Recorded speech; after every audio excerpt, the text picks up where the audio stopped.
अस्सलाम वालेकुम, मैं हूं आपका दोस्त साज अली खान। आज एक न्यू वीडियो के साथ आपकी खिदमत में हाजिर हुए हैं और आज की वीडियो में मैं अपनी लाइफ की जर्नी टोटल एक्सप्लेन करने लगा हूं।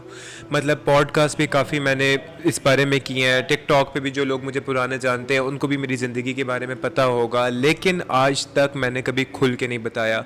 तो वीडियो आप लोगों ने एंड तक ज़रूर देखनी है और चैनल को राजा अली खान ऑफिशियल को सब्सक्राइब करें, बेल आइकन प्रेस करें ताकि हम लोग इन फ्यूचर भी ऐसी मोटिवेशनल वीडियोज़ आपके सामने लेके आ सकें।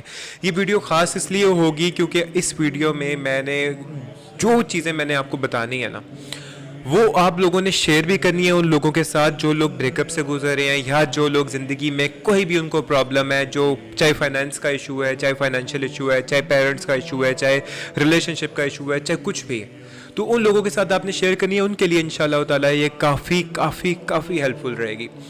और कहते हैं ना कि एक एग्ज़ाम्पल के साथ जो इंसान बात करे, एक मिसाल के साथ जो इंसान बात करे, उस बात की अहमियत और ज़्यादा होती है। मैं आज की वीडियो में वो सब कुछ शेयर करूँगा जो कि मैंने ख़ुद पर्सनली एक्सपीरियंस किया और आई होप कि वीडियो आप लोगों के लिए अच्छी रहे। तो चले वीडियो को स्टार्ट करते हैं। बात स्टार्ट होती है सन 2014 से। 2014 में मैं स्कूल में था और मेरी उम्र उस टाइम पे 15-16 साल थी। उस टाइम के ऊपर ना मुझे प्यार हो जाता है। मैं पहले आपको बताता रहूँ, मैं बिल्कुल भी ऐसा लड़का नहीं था जो लड़कियों में इन्वॉल्व था। बहुत मम्मी डैडी इंतहाई बच्चा इंसान था। स्कूल भी को एजुकेशन नहीं था, तो सिर्फ लड़कों में ब्रॉट अप हुआ। मेरा घर में सिर्फ एक वालदा होती थी मेरी, वही एक फ़ीमेल थी और एक सिस्टर थी। तो मेरा कभी रुझान लड़कियों की तरफ रहा नहीं, लेकिन स्कूल में ये फंक्शन था जिसके ऊपर मैंने, वो फंक्शन को एजुकेशन में था, मैंने उनको पहली दफ़ा देखा एंड दिल में कुछ कुछ हुआ देख के ना, काफ़ी ख़ास लगी। और फिर ये हुआ कि काफ़ी जर्नी है। लव स्टोरी तो खैर अब एक्सप्लेन करने का फ़ायदा नहीं है, लव स्टोरी तो नहीं बताऊंगा, लेकिन ये है कि हम लोग ना, मैंने उनके घर रिश्ता भेज दिया। रिश्ता ऑफिशियल तरीके से भेजा, ये नहीं किया कि जिस तरह लड़के बातचीत करते हैं, चैटिंग वगैरह करते हैं, फिर घर में अपने घर वालों को पता ही नहीं होता कि वो लड़का क्या क्या कर रहा है और लड़कियां बेचारियां इतना ट्रस्ट अंदर ट्रस्ट करके बैठी होती हैं। मैंने वो काम नहीं किया। मैंने अपनी मदर को भेजा, अपने पेरेंट्स को भेजा, बल्कि ख़ुद मैं उनके साथ गया और रिश्ता कबूल करवा के आया। हमारी ऑफिशियल दुआएं खैर कह लें कि हो गई थी और ये रिश्ता चला 8 साल। 8 साल ये रिश्ता चला है। स्कूल के ज़माने से लेके फिर कॉलेज का ज़माना, फिर यूनिवर्सिटी का ज़माना। मैंने अपनी यूनिवर्सिटी का 1 साल वेस्ट भी किया ताकि मैं उनके साथ एक यूनिवर्सिटी में आ सकूं। थोड़ा सा पैसों का भी इशू था, फाइनेंशियल इशू भी था, लेकिन फिर भी स्टिल काफ़ी लॉन्ग जर्नी थी। अब प्यार तो हो गया, अब ब्रेकअप क्यों हुआ? अक्सर लोग मुझसे पूछते हैं कि तुम्हारा ब्रेकअप हुआ ही क्यों। तो मैं आपको ये बताता हूँ कि 2016 के अंदर ना मेरे ऊपर थोड़े से हालात ख़राब हो गए फाइनेंशियली, और ups and downs is a part of life. इंसान की ज़िंदगी में कैसे भी हालात आ सकते हैं। ये जो रिस्क है ना, ये जो दौलत है ना, ये पैसा, ये ऊपर वाले के कंट्रोल में है। अगर किसी भी इंसान का बस चले ना, तो कोई भी इंसान गरीब ना हो, कोई हर इंसान अमीर हो, लेकिन ये वो चीज़ है, मैं ये समझता हूँ कि ये अल्लाह सुब्हाना ताला ने अपने कंट्रोल में रखी हुई है। तो वो हालात हमारे थोड़े से ख़राब हुए, लेकिन स्टिल वो बंदी बहुत अच्छी थी, मेरे साथ रही। उसकी पेरेंट्स ने, उसकी मदर ने काफ़ी दफ़ा उसको दूर करने की कोशिश भी की। यूएस से रिश्ते आए, काफ़ी कुछ हुआ, लेकिन वो स्टिल मेरे से प्यार करती थी, मेरे साथ रही, खाना पीना छोड़ा। खैर काफ़ी अच्छा सब कुछ जा रहा था, लेकिन वो कहते हैं ना कि इन्फ्लुएंस बहुत मैटर करती है। कुछ टाइम दिन का वो मेरे साथ गुजरता था उनका, या बातचीत करते हुए, या चैट करते हुए, या कॉल करते हुए, यूनिवर्सिटी में साथ, या जो 1-2 घंटे होते थे वो, लेकिन ज़्यादा टाइम उनका अपने घर में गुजरता था। और मुझे जहाँ तक ये लगता है, आई कुड बी रॉन्ग, कि उनकी मदर की इन्फ्लुएंस उनके ऊपर बहुत ज़्यादा थी। खैर मैं बात को ज़्यादा लंबा नहीं करता, बात आता हूँ ब्रेकअप के ऊपर। जब 2021 का साल शुरू हुआ ना, वो होता है ना, अगले इंसान का रवैये चेंज हो जाते हैं। मैं आप लोगों को एग्जांपल दूंगा, जो लोग अभी रिलेशनशिप में हैं ना, और अगर उनके साथ ये सब कुछ हो रहा है, तो मेरे भाइयों और मेरी बहनों, अभी वक्त है, साइड पे हो, जो इज़्ज़त बचा लो, बाद में बहुत जलील और बहुत रसवा होने लगे हो।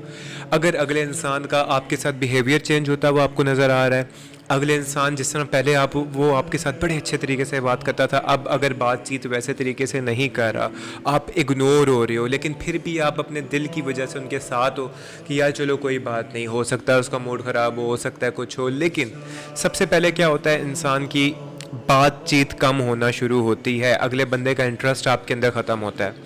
उसके बाद अगला बंदा ऐसे आपके साथ बात करता है जिस तरह वो एहसान कर रहा है और जान छुड़ा रहा है, मुझे नींद आ रही है, मैं सोने लगा हूँ, मुझे ये हो रहा है वो हो रहा है। उसके बाद अगला इंसान ना आपके साथ लड़ाई करना शुरू करता है और आपको गुस्सा दिलाता है। उसको पता है कि ये इंसान मेरे साथ मुखलिस है, इस इंसान ने मुझे छोड़ना नहीं है, तो अगला इंसान जान जान के कुछ ऐसी बातें करता है जिससे आपको गुस्सा आए और आप कोई गलती करो। गुस्से में अक्सर इंसान गलती कर जाता है, तो आपको गुस्सा दिलाने की कोशिश की जाती है। और आप जब गुस्से में आके, ज़्यादातर लोग इंक्लूडिंग मी, गुस्से में आके कोई एक गलती कर जाओगे ना, एक गलती, आपकी उस एक गलती को बिल्कुल बतंगड़ बना के आपसे बिल्कुल साइड पे हो चले जाएंगे, क्योंकि उनको बहाना चाहिए था और आपने मौका दे दिया उन लोगों को। कोई भी इंसान अपने आप को गलत साबित करना नहीं चाहता, हर इंसान की यही कोशिश होती है कि हम राइट हो, सब लोग हम लोगों के ऊपर बिल्कुल भी ब्लेम ना आए।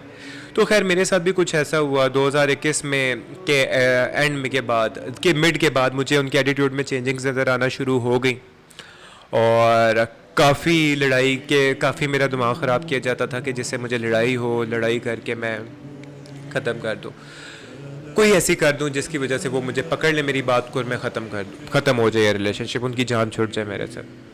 अच्छा, उसके बाद ऐसा ही सिनेरियो हुआ, करते करते करते करते बात यहाँ तक आ गई कि उसकी फैमिली सारी मेरे अगेंस्ट हो गई। अचानक से जो 7 साल नहीं हुई वो अचानक से हो गई। उसकी मदर तो पहले ही चाहती थी कि मैं उसकी शादी किधर हो, यही नहीं मान रही थी, सिर्फ इसकी वजह से, पैसे की वजह से, कि मेरे पास पैसा ख़त्म हो गया था। तो मैं आपको एक बात बताऊँ, पैसे के मेरे हालात क्या चल रहे थे।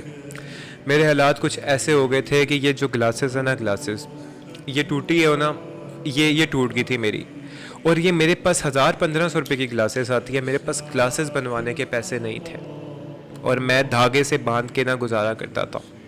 और मुझे अपने उस बुरे वक्त के दौरान ये अल्फाज भी सुनने को मिले कि तुम फ़कीर हो, तुम रोड के ऊपर बैठ के भीख मांगो। इमेजिन करो, ये वो मुँह के उस इंसान के मुंह से आपको ये अल्फाज सुनने को मिल रहे हैं कि जिस इंसान से आप इस दुनिया में सारी दुनिया से बढ़ के आप प्यार करते हो, जिस इंसान के लिए आपने अपना सारा कुछ कुर्बान कर दिया, अपनी दौलत। अब खैर वो एक लंबी स्टोरी है, वो मैंने आज तक कभी बताई नहीं ना, मैं आगे बताना चाहूँगा कि जो मेरे पास डाउनफॉल आया था ना मेरे ऊपर, वो भी ज़िंदगी में एक चॉइस थी मेरे पास। एक तरफ ये थी मेरी मोहब्बत थी, एक तरफ दौलत शोलत सारा कुछ था। मैंने किसको चूज़ किया होगा? मैंने ऑब्वियसली इनकी आंखों में आंसू आए तो मैंने इन्हीं को चूज़ किया। इन्होंने मुझे कहा था कि मैं आपके बगैर नहीं रह सकती, मेरी फैमिली में सबको पता चल गया, तो अगर अभी आप ऐसा कुछ होगा तो सब ख़त्म। मैंने कहा यार नहीं, अली ऐसा इंसान नहीं है, अली तो मैं नहीं छोड़ेगा, अकेला नहीं करेगा। उस टाइम पे मैं काफ़ी छोटा था हालांकि, लेकिन मैंने यही किया। खैर वो बात तो खैर पुरानी हो गई है, लेकिन उसके बाद की बात बता रहा हूँ। मुझे पैसों के ऊपर काफ़ी इस तरह ताने वगैरह सुनने को मिलते थे।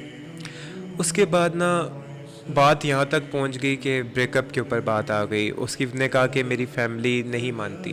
मैंने कहा कि तुम अपना मुझे बताओ, मुझे तुम्हारी फैमिली की परवाह नहीं है कि वो मानते हैं या नहीं मानते, उनको मैं कुछ भी करके मना लूँगा, लेकिन तुम मुझे अपना बताओ तुम्हारी क्या चॉइस है। तो उसने मुझे कहा कि मैं तो ऑब्वियसली आपके साथ हूँ, आपसे प्यार करती हूँ, आपके बगैर मैं नहीं रह सकती। जिस तरह आपका टाइम गुजरा है मेरा भी टाइम गुजरा है। मैंने कहा आर यू श्योर? कहती है यस आई एम श्योर, मैं I love you so much. इसी तरह ना बातचीत हुई। मैंने कहा अगर तुम्हारे घर वाले राज़ी हो जाएं तो? उसने कहा वो नहीं राज़ी होंगे। मैंने कहा अगर राज़ी हो जाएं तो? उसने फिर कहा नहीं होंगे, क्योंकि उसको पता था कि पक्का काम उसने किया हुआ है। मैंने कहा अगर राज़ी हो जाए तो? वो कहती है अगर वो राज़ी हो जाए ना तो मैं तुमसे शादी करूँगी, मैं कमिटमेंट देती हूँ। मैंने कहा ठीक है। उसके बाद ना मैंने कोशिश की उसकी फैमिली को रीच आउट करने की कि भाई 8 साल तुम लोगों ने रिश्ता रखा और तुम लोग मेरे साथ रहे, तो तुम लोग मुझे ज़रा बताओ कि क्यों, क्या ऐसा रीज़न था, मेरे से क्या मिस्टेक हुई है, मुझे मिस्टेक तो मेरी बताओ ना। चलो वो तो हो गया, जो बात वगैरह थी वो हो गई, वो आपने इशू बना लिया उस बात का, वो बात को रिजॉल्व करो। इतनी छोटी सी बात के ऊपर नहीं ख़त्म किए जाते। तो हुआ ये कि एक बहुत ही इमोशनल वाक़या आप लोगों के साथ शेयर करने लगा हूँ। ये उसके जब भाई को मैंने मिलने के लिए बुलाया ना, तो वो लोग पूरी प्लानिंग के साथ आ गए। मुझे ये लगा था कि एक उसके भाई के साथ या उसके कज़न के साथ ना 1-on-1 बैठ के बात करूँगा तो उनको कुछ समझाने की कोशिश करूँगा, प्यार से रिक्वेस्ट करने की कोशिश करूँगा, या कोई प्रॉब्लम है तो मैं माजरत करूँगा, क्योंकि मैंने कन्विंस करना था उसकी फैमिली को। लेकिन हुआ कुछ ऐसा कि उसके भाई ने मुझे बुलाया एंड मुझे एक जगह पे ले गए।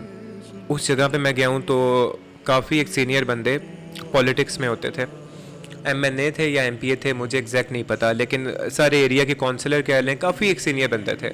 लेकिन वो अल्लाह ताला के नेक इंसान थे, उनको देख के लग गया था कि उनके हाथ में तस्वीर थी और काफ़ी अल्लाह ताला से डरने वाले इंसान थे। और उसके भाई, सगा जो भाई है, वो भी आगे बैठ गया, वो मुझे काफ़ी गुस्से से देख रहा था। उसके जो भाई के सारे दोस्त, वो अपने 5-6 दोस्त इकट्ठे करके लेके आया हुआ था, मतलब टोटल 10 बंदे इकट्ठे थे और मैं अकेला था उस टाइम पे। लेकिन मेरा दिल साफ़ था, दिल में कोई चोर नहीं था, तो मैं नहीं डरा। उसके बाद पता है क्या हुआ है, बड़े ध्यान से सुनना। अब उसके बाद ना उसका भाई मुझे मुसलसल वहाँ पे बैठ के डिग्रेड कर रहा, और मुझे जब नज़र आया ना कि अब कुछ भी मैं कर लूँ ये नहीं हो सकता, तो मेरी आंखों से ना आंसू निकलने शुरू हो गए। मतलब उसको मैं अपनी मोहब्बत को अपने हाथ से निकलते हुए देख रहा था और वो चीज़ मुझसे बर्दाश्त नहीं हुई थी और मैं बेबस महसूस कर रहा था उस टाइम पे।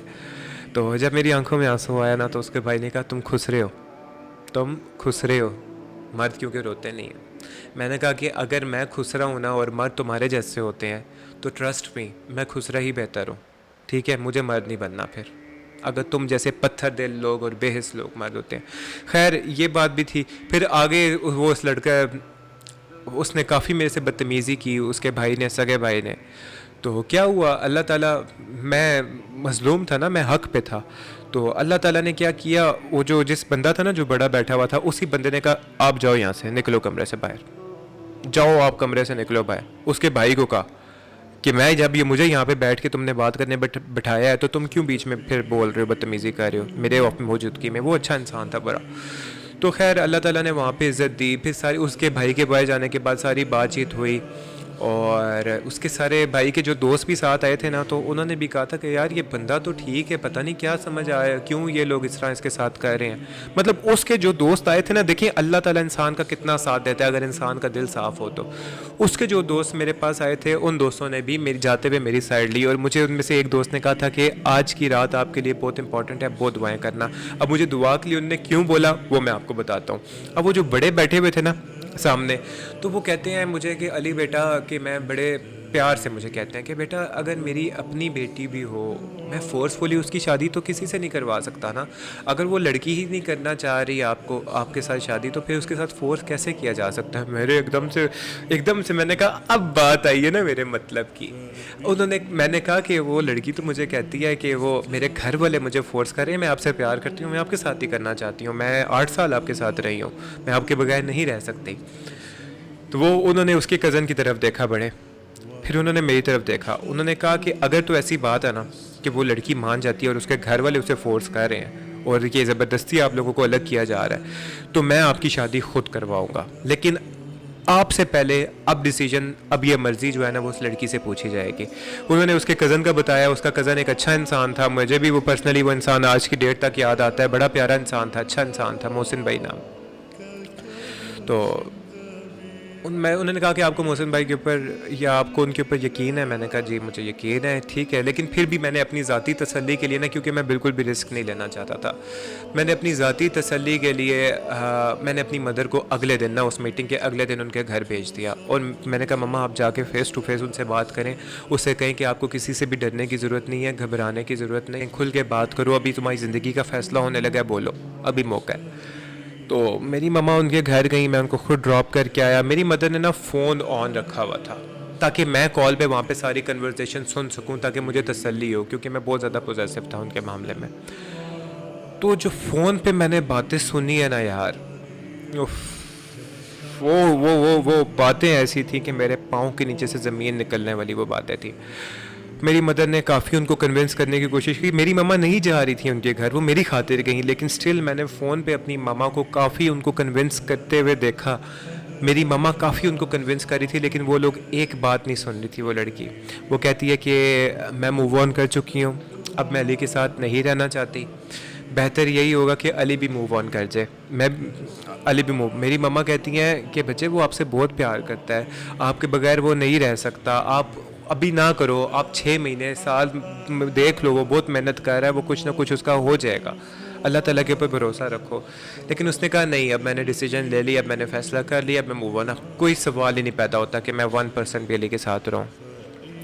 अब ये सारी बातें मैं अपने फ़ोन पे ना अपने कानों से सुन रहा था। मेरा एक दोस्त मेरे साथ बैठा हुआ था।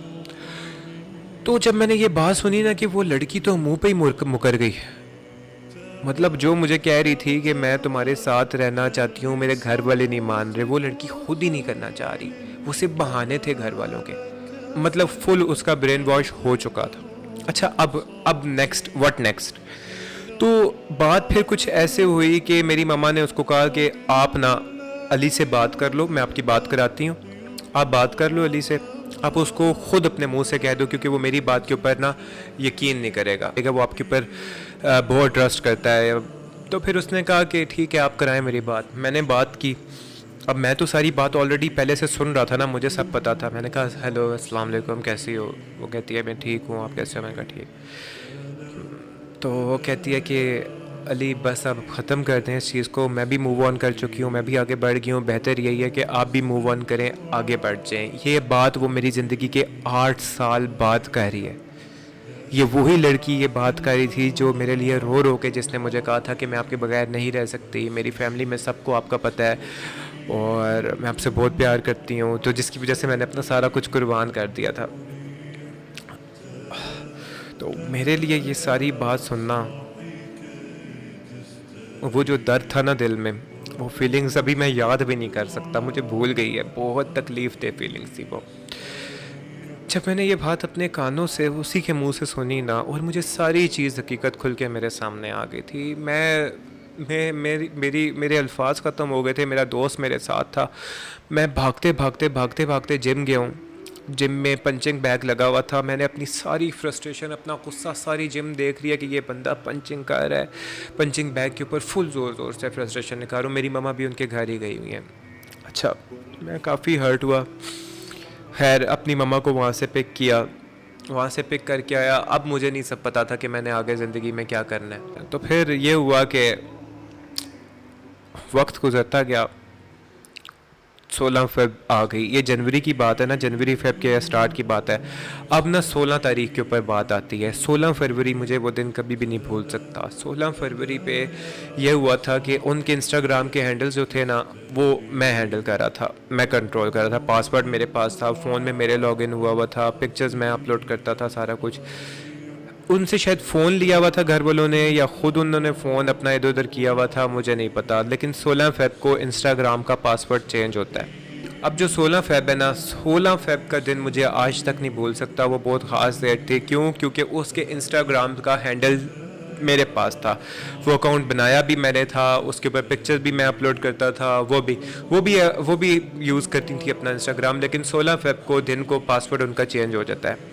जब तक पासवर्ड चेंज नहीं हुआ था ना, मैंने कहा था यार ये अभी तक पासवर्ड चेंज नहीं हुआ, हो सकता है ये मेरे बारे में सोच रही हो सकता है ये ज़िंदगी में वापस आ, जो एक उम्मीद थी। लेकिन उस टाइम पे मेरी उम्मीद टूटी जब मैं लॉग इन किया तो you have been logged out of this device, पता नहीं इस तरह का कुछ लिखा हुआ है। मैंने लॉग इन करने की काफ़ी कोशिश की, वो पासवर्ड चेंज था। और मैं अपने अकाउंट्स को देखूं तो मेरे सारे अकाउंट्स ना इंस्टाग्राम के सब ब्लॉक हो चुके थे। तो मेरे जहन में मुझे इतनी तकलीफ़ हुई कि इस अकाउंट से मैं लोगों को ब्लॉक करता था, जो लड़के इसको तंग करते थे मैसेजेस में, मैं उनको ब्लॉक करता था। आज वो दिन आ गया कि मुझे ही उस अकाउंट से ब्लॉक कर दिया गया। वो मेरे लिए काफ़ी एक डिफ़िकल्ट चीज़ थी, बहुत ज़्यादा।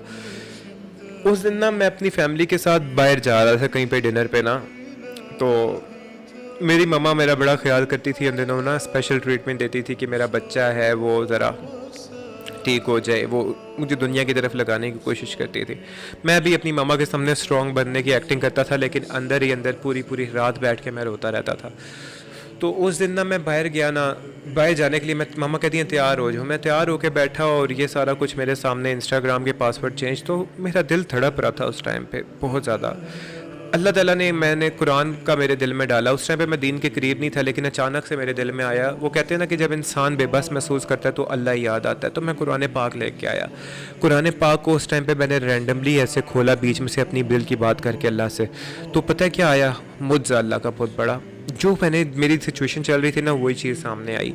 और इसमें लिखा कि अल्लाह ताला ज़ालिमों को भी जानता है, अल्लाह ताला मज़लूमों को भी जानता है, दिल के अंदर क्या चल रहा है अल्लाह ताला वो भी जानता है।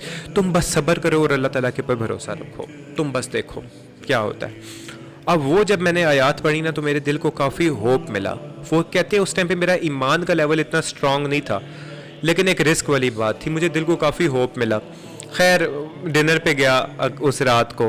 बड़ी बड़ी इंपॉर्टेंट बात है, इस मकसद इस वाक़े को बताने की वजह ना बहुत बड़ी है, मैं आपको बताता हूँ। इसके बाद मेरी ज़िंदगी चेंज हुई, क्योंकि अल्लाह ताला ने कहा ना कि मेरे पे भरोसा रखो और सब्र करो। तो रात को मैं गया तो मेरी मदर और सिस्टर ज़रा ऊपर वॉशरूम वाली साइड पे गई, तो बैकग्राउंड में ना म्यूज़िक लगा हुआ था उस रेस्टोरेंट में, देश परदेश रेस्टोरेंट है इस्लामाबाद में। म्यूज़िक लगा हुआ, मेरे पास तुम हो। ओए हाय हाय हाय हाय हाय हाय। उस गाने के जो लिरिक्स थे ना कि मैं समझा तो तुम हो तो क्या और मांगू, मतलब वो गए था मेरा ये भरम था मेरे पास तुम हो। तो उस ड्रामे की स्टोरी भी मेरी स्टोरी से मिलती जुलती थी कि पैसे के लिए वो लड़की छोड़ के चली गई थी।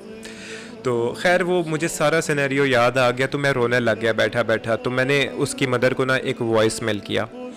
वॉइस मेल क्या किया वो मैं आप लोगों को अभी सुनाता हूँ, रुकिएगा। वो मैं आप लोगों को सुनाता हूँ, मेरे पास फ़ोन में आज की डेट तक सेफ़ है। आप लोगों को मैं सुनाऊँगा, उसमें मेरी आवाज़ में आप लोग उसमें ना मेरी आवाज़ में दर्द देखिएगा। रुकिएगा एक सेकेंड। राजा अली ख़ान, ये रुकिएगा, अगर वो मेरे सामने आती है ना, वो ये आ गई। ये वॉइस मेल सुने आप लोग, अगर आपको आवाज़ आती है तो। इस टाइम पे ना मेरा दिल चल रहा है, इतना शिद्दत चल रहा है ना, हालत ख़राब हो रही है ना, लेकिन मैंने कुरान पाक से मशवरा किया है और मेरे अल्लाह ने मुझे कहा है कि आप सब्र करो, और मैं सब्र का दामन मैंने थामा हुआ है, और मेरा दिल चल रहा है इस टाइम पे। मैं बहुत मुँह खोल करने की कोशिश कर रहा हूँ, लेकिन मैं तड़प रहा हूँ, बहुत ज़्यादा तड़प रहा हूँ, बहुत शदीद किस्म का तड़प रहा हूँ, लेकिन मैं कुछ नहीं करूँगा। मेरा अल्लाह मुझे देख रहा है, कुछ भी नहीं करूँगा। मेरे से नहीं आ जा रहा, निकलने का दिल करता है, बहुत गलत किया आप लोगों ने, बहुत ज़्यादा। पता नहीं कैसे समझ आएगा मुझे, लेकिन बहुत तड़प रहा हूँ मैं इस टाइम पर। अच्छा, तो ये मैंने वहीं पे बैठे बैठे वॉइस मेल उनको भेजा। मैंने कहा होप था यार, पत्थर दिल तो इतना कोई भी नहीं होता, शायद मेरा ये वॉइस मेल सुनने के बाद उनको मेरे पे तरस आ जाए। लेकिन वॉइस मेल के ब्लू टिक भी हुए 16 फ़रवरी 2022, ब्लू टिक भी हुए और सीन भी हुआ, सुना भी उन्होंने, लेकिन कोई रिप्लाई नहीं। इनफैक्ट 2 दिन बाद उसकी मदर ने भी मुझे ब्लॉक कर दिया। और मेरा कसूर क्या था, सिर्फ ये ख़त्म हो गया था मेरे पास से। अच्छा, मैं नेक्स्ट आपको बताता हूँ। तो फिर ये सिनेरियो हुआ कि ये वॉइस मेल करके उसके बाद मैंने दोबारा उनको मैसेजेस वगैरह नहीं किए, और वही मेरी रातें गुजरती थी। पूरी पूरी रात मेरी छत पे गुजरती थी। जो बच्चा जिसने ज़िंदगी में कभी सिगरेट नहीं पिया था, एक जिसको पीने ही नहीं आता था, जिसको इनहेल ही नहीं करने आता था, 24 साल उसकी उम्र हो गई थी, 23-24 साल उम्र हो गई थी, उस बच्चे को कभी इनहेल ही नहीं करने आया सिगरेट। वो रात को जाता था छत पे 12 बजे के करीब या 1 बजे के करीब, और सुबह धूप जब निकलती थी ना उस टाइम पे वो वापस आता था, सुबह 8-9 बजे के करीब वापस आता था। और मैं सिगरेट फूकता रहता था, रोता रहता था, परेशान होता रहता था, सोचता रहता था, ओवर थिंकिंग करता रहता था, बहुत रोता था, बहुत रोता था। मैं यकीन करो चीखें मार मार के रोता था अकेला। छत पे इसलिए जाके रोता था क्योंकि मेरी मम्मा मुझे तकलीफ़ में ना देखे, नहीं तो उनको बहुत दर्द होगा, बहुत तकलीफ़ होगी। फिर उसके बाद आई डेट 3 मार्च, गुजरते गुजरते ना 2 वीक्स का भी टाइम नहीं है, 3 मार्च। अब ये जो 3 मार्च वाला दिन है ना, ये मेरी ज़िंदगी में अल्लाह सुब्हाना ताला ने ख़ास दिन रखा हुआ था, क्योंकि इस दिन ना मेरी ज़िंदगी बिल्कुल बदलने लगी थी। अब 3